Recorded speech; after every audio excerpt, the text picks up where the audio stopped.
Good morning. What I'm going to do is go over some ideas relating to report question 1 and what some of the expectations I have for this report. The report itself is basically looking at the impact of population change in two countries and how that population change will affect the major environmental problems within those countries. So the first thing that you have to do is basically open up the report. You do this by going to modules and clicking on report 1, which is found in the second part of week 1.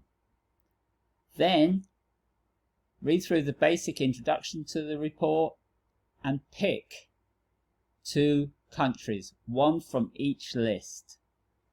These countries are very different in characteristic. One is economically developing and one is economically developed. When choosing your country, be careful. Think, can I get information relating to both population change and also the environmental problems in this country? Is there anything hindering me from getting that information?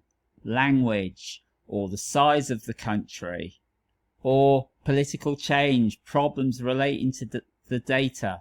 So just be aware of the data that's required and keep thinking about that when choosing your country. So you need to do a little bit of research before you finalize which country you want to do. Once you've finalized your countries, what you need to do is do an introduction to your countries. Explain a little bit about your countries, and basically in this introduction, keep thinking about how do these affect the environment? How do these factors influence the environment? So when choosing your country, look at the geography and location. How is climate affecting basically the environmental problems? How is climate affecting population and its location? How is topography, or the lay of the land, affecting the environmental problems or where people are located? Water, all these different things, soils. Okay? How economically developed is it? What's its main industries? What's it relying upon? Okay, this is going to affect population in respect of, if it's a very traditional country relying on agriculture, it's going to have very different problems, very different structures of population than, say, an industrialized or post-industrialized country.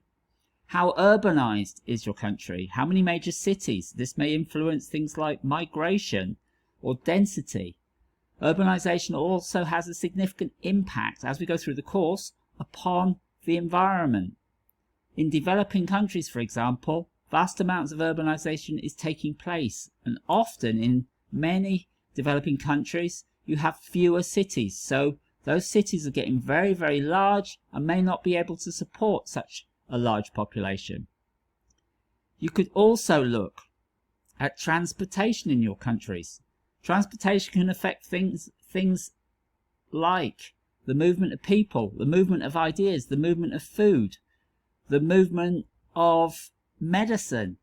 All these things can affect population, but also it can affect the environment, building of roads, number of cars, these sort of things. You may want to also look at history. What brief things in history may affect the environment or its population? Has there been war? Has there been vast amounts of migration into the country? You may also want to look at social and cultural factors within your country. What's the social norms? What's its religious ideals? How does that influence?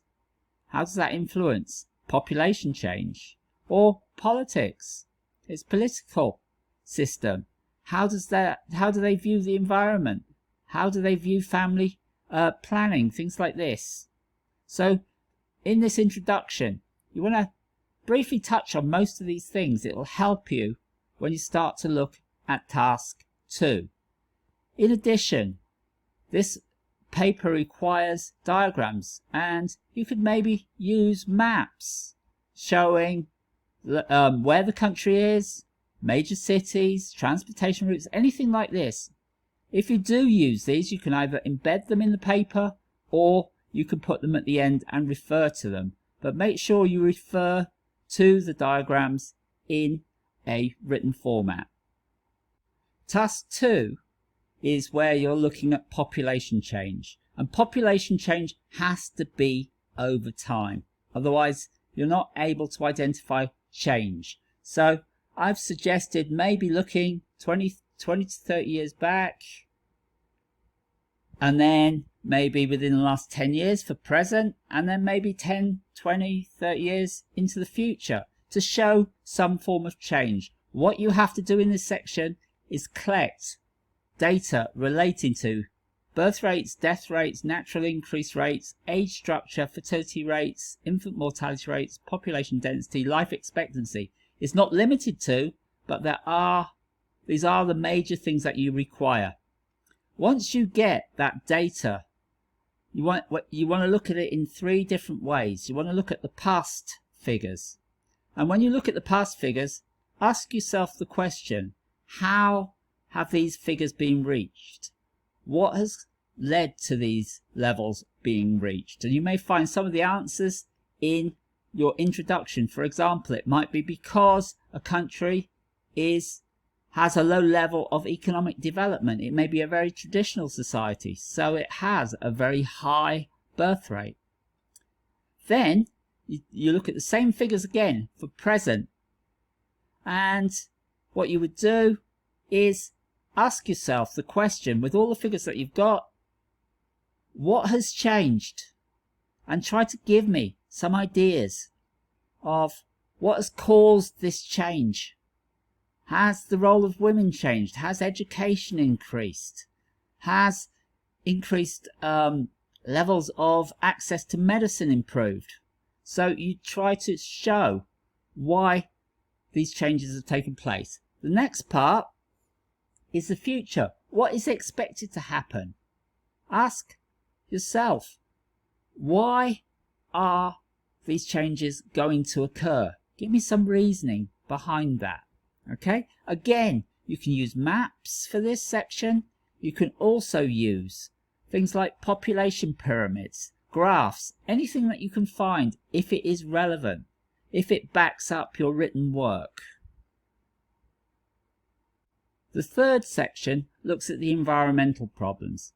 You need to find the specific environmental problems relating to your countries. Don't just say, my country or these countries are suffering from air pollution. Most countries are suffering from air pollution. What you need is something which says, okay, this area of my country is affected by air pollution. This is the sources of that air pollution. And these are maybe the gases that have been released. So pick a few major problems. It might be air pollution, water pollution. If it's very agricultural based, you might have soil erosion. So give me some ideas about very specific, related to your specific countries, as opposed to just generalized ideas about air pollution or water pollution. Again, you could use maps showing the sources of the pollution, the areas affected. Okay, so that's task 3. So task 2 and task 3 are major tasks. Okay, so task 3 doesn't have to be over time. You're just identifying the environmental problems. Task 4 is the conclusion of your report. And in this, you look at the population change that has occurred in your country. And and also the environmental problems in your countries. And you need to then, this is where you make the comparisons of similarities and differences between your two countries. What is going to be the effect of population change in your first country? How is that going to affect the environmental problems? What is the population change in your second country? How is that going to affect the environmental problems? And say to me, how is it going to be different? How is it going to be the same? So this is quite a comprehensive conclusion, and you're making a comparison between the two countries. And task 5 which you should have been doing as you went along, you need to use graphs and illustrations to enhance your text. Task 1, the introduction, is out of 10 points. Task 2, 30 points. Task 3, 30 points. The conclusion, 25 points. And the diagrams, 5 points. So make sure you don't just do vast amounts of work on the introduction and skip over task 2 and task 3. Below this, in the report, is how it's graded. And there's also rubrics giving you some ideas as how it is graded. In addition, what you can do is you can go back to modules. A starting point for this report is basically there's a useful link, and this link is to the US Census Bureau. Okay, and what you can do with this is you can select your specific country. Say you were doing Albania. Okay, you can select Albania and it'll give you some facts. You can pick the dates relating to Albania. So you've got graphs, but it also gives you figures up the top relating to this. It gives you the source. If you play around with this site, you'll find useful information. Okay, it tells you about trends depending on which countries you do. So the US Census Bureau is a useful tool. I mentioned earlier also about population pyramids. This website will give you changes in population pyramids. These pyramids show you basically the age of the population, males and females, and how this changes over time. And what you might want to do is analyze what's going to happen. If you've got a very young population, for example, you may in the future have a rapidly growing population. If you've got an aging population, it may be that it starts to die off. You just need to start to analyze the population pyramids also. These pyramids we will go over when we do a section on population. But this is a good starting point for some basic information. But other websites, you could look at the World Bank, you could look at the World Health Organization, various environmental groups, or you could do a search for example, you could do a search for demographic, which is the study of population, data within your country, or even very specific, birth rates in, death rates in your country.